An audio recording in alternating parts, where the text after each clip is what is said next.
Hello, this is the Vikstrand, coming to you from the south of Sweden today. Today we're going to talk about a modern western. Let's talk about a title that says basically the entire movie. The Assassination of Jesse James by the coward Robert Ford.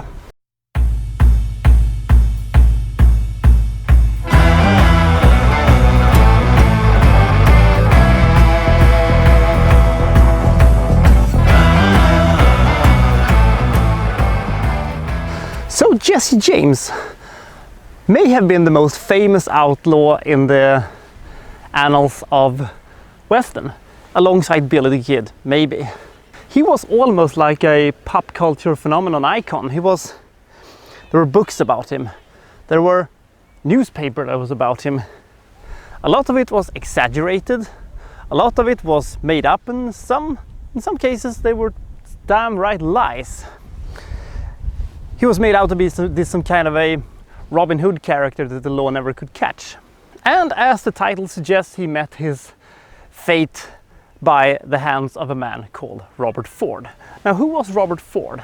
What kind of relationship did he have with Jesse James, and why did he kill Jesse James? All of these things will be hopefully answered in this very, very, very long modern western that is hailed by most as a modern masterpiece. I would like to agree with that one, but I just can't. I'm sorry. Brad Pitt has stated that this is his favorite movie of his own, and I can sort of understand that. He may put on the best performance this side of the millennium.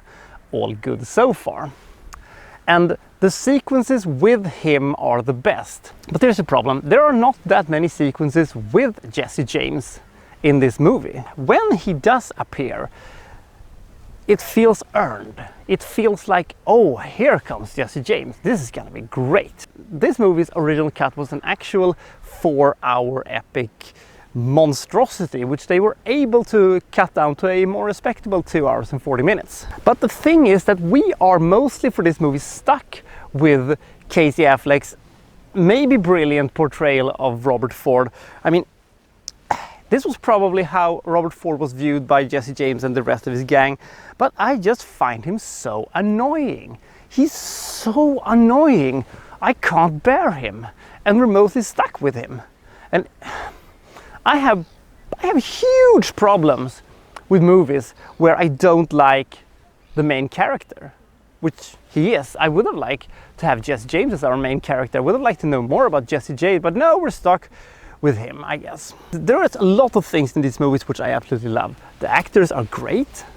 Cinematography is amazing. It's one of the most gorgeously shot movies I've ever seen in my entire life. Nick Cave's hypnotic score is brilliant, and there are key sequences that are so good, but they all drown in this long, slow moving piece of movie. And I get it. You want to make a nitty-gritty Western movie to show that the Western wasn't as awesome as they were depicted in the movies by Sergio Leone and stuff like that. And I get it, it's okay.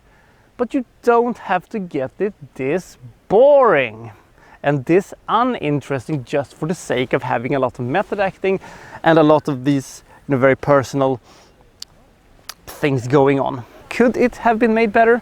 Yeah, of course it could have, but really don't know how, because they were so hell-bent on making this very modern, you know, dark and brooding Western that they forgot how awesome Western can be even when made with a modern take on it. 3:10 to Yuma is a very good example of when you take a really modern movie and, you know, making it into a Western, and it's fine, it works.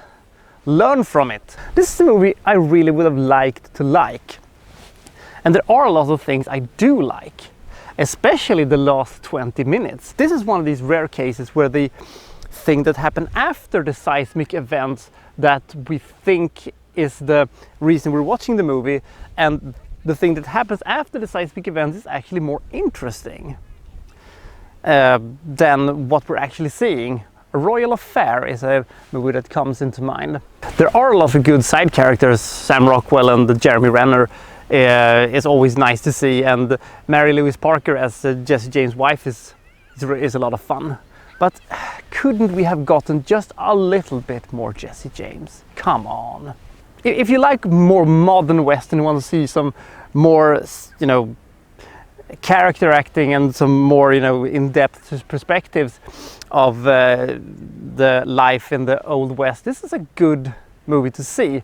But if you want more of a cool, awesome Sergio Leone type of Western, this is not for you. And if you have a problem with long movies, stay away from this one, because you will probably fall asleep. So in conclusion, this is a gorgeously shot, amazingly acted, fantastically scored, really well-directed movie that is unfortunately too long and too pretentious for its own good. Moving with the grace of a turtle with 4 broken legs really drags this movie down for me. I don't care how incredibly beautiful it is, and I don't care how incredibly gifted the actors are and how good the music is. This is still a very, very boring movie, one of the most overlong movies I've ever seen. I'm very, very sorry, Assassination. You can only get 53 from me. I really would have liked to give you a higher one, but I can't. Sorry. Ah, yes. Vacation. Continuing. Where are we going to go next? I don't know. Let's find out. The Wikstrand is signing out.